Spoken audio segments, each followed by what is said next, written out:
Right, well, good morning and welcome back to the channel. It has been a while, I know, it has been a while, but I've been a busy little beaver out doing my own thing.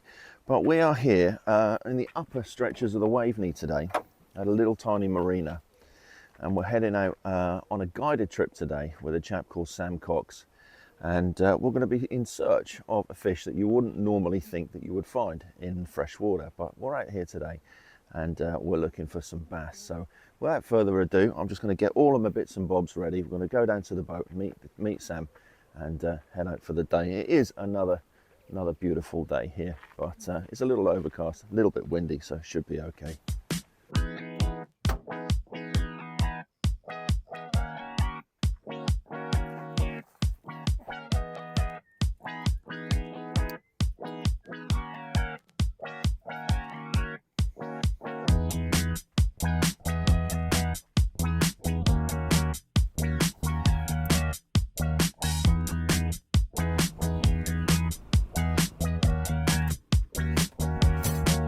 Right then, so here we be, we're with Sam Cox on the Pioneer here in the upper stretches of the Waveney today to do something that you wouldn't expect, but we're out fishing for bass on the River Waveney today.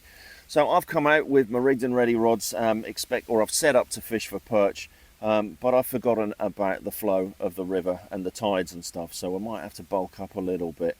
So what's the plan of rigs and stuff that we're going to be using today then? We're going to use a variety of rigs, a running paternoster rig with live baits and some float fishing rigs. And we're going to be down tiding, fishing just next to these reeds. It's remarkable because we're literally, I don't know, 3 foot away and we're in 12 foot of water, so it comes straight down like that, really, really fast. So we're going to float alongside these reeds.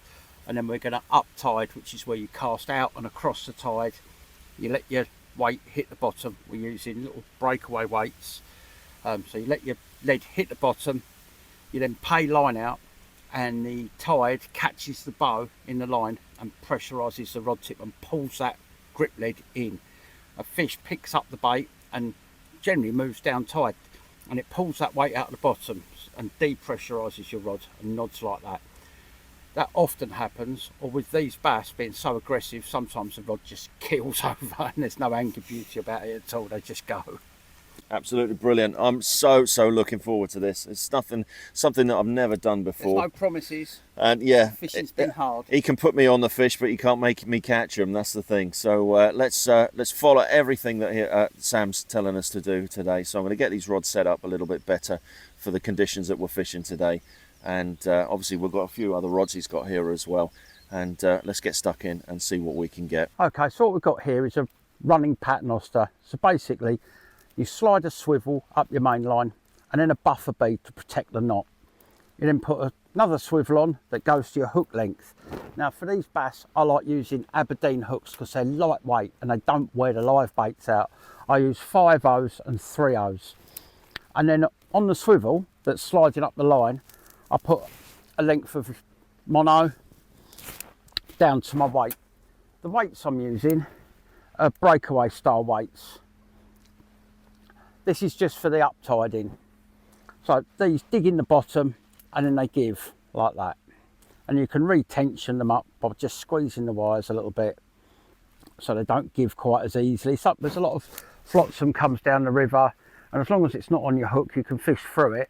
But if these are set too light, the slightest bit of flotsam and they break and ruin your fishing. Now, we need to get a victim. Some of you are not going to like this, I know, but the most natural way of fishing for any predatory fish is to use what they're feeding on. Small roach. Now, I used to hook them just through the top lip, and an ex-commercial bass fisherman from Cornwall, a friend of my father's, said to hook them through the bottom and the top lip. And that way they don't drown, and I've found they last about 10 times longer doing that. Now what we're going to do, we're going to cast out and across the tide like that, and then we're going to pay line out until it hits the bottom. It's now on the bottom and I'm paying more line out, and the reason I'm paying that line out is so the tide catches it, and there'll be a big loop going from that lead right round to the rod tip, and that pulls that weight in like a boat pulls an anchor in. Put it in the rod holder just to get it out of the way. and you'll notice there's a slight bit of tension on that rod tip. And what will happen if we get a bite, it'll either just keel over, or the rod tip will come up and it will nod, nod, nod, nod, and make its way down tide, and you just wind and wind and wind. No need to strike. If you've got a big bow of line out, if you strike, you're achieving nothing. So you wind and wind and wind and wind until you catch up with a fish.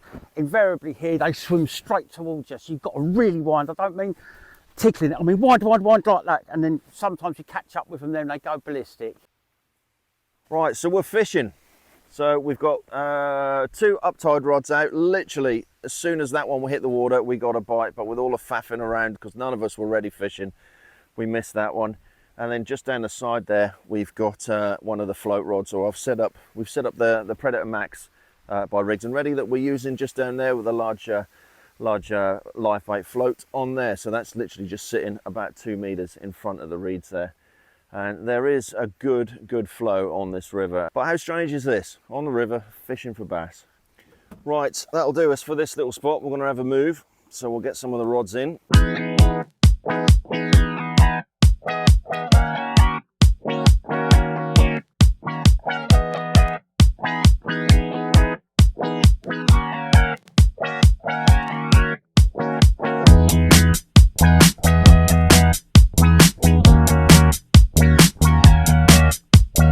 Right, so here we are. We're at the second spot for today. So we're at the convergence of 2 rivers here. So it is moving really quick where we are at the moment. So we've got a few rods out. We're just going to hope that we get our first cast bite like we done in the first spot this morning. Just here. I've got really good feelings about this because there's a lot of movement down here.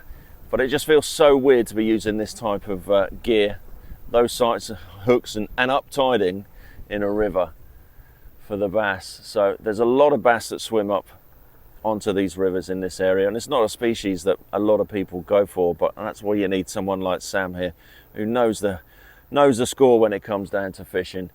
And that, so Sam offers guided fishing trips on the rivers just here, wildlife trips as well, so I'll stick a link to him down there in the description, so please do give him a follow. He definitely knows the spots and he definitely knows the methods.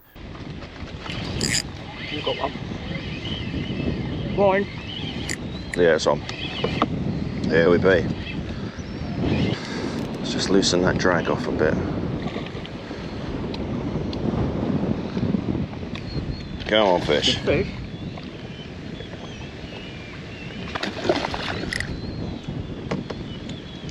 I'm not going to trace after it. It's a good one. I'll stick a pound of it. Come on. Hey. Well, Martin, the first broadland back. There we are, look at him. Look how nicely hooked it is. First freshwater bass. Well impressed with that. So it's like £5 ears. Well happy. And that was on the Rigged and Ready World Traveller, that was, so well happy. We'll get him back in the water.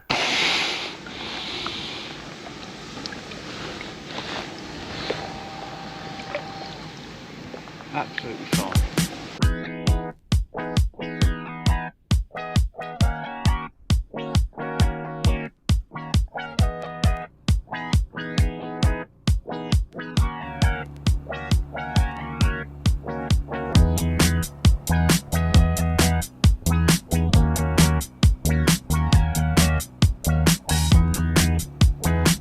Right, third spot of the day. Let's see what damage we can do here. So there's no sort of real science in the fact is that the closer you are to the salt water, the more bass you're going to catch. No, and they'll go right up in the fresh. right, yeah. Like 20 years ago, there was a 10-pounder caught at Norwich. Right, yeah. Every now and then there's a decent fish caught at Horsey Mere.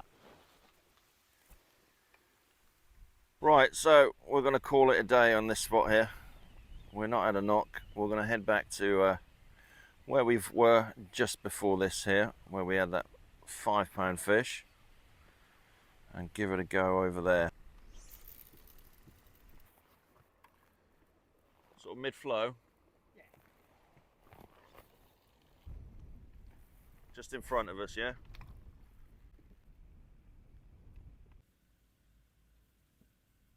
Right, unfortunately, we're going to call it a day now. we haven't had a single knock since we've been here. The only thing that's been interested in our baits has been the crabs. In fact, the last one I pulled in, I literally had a Mickey Mouse style fish of just the head and the tail left.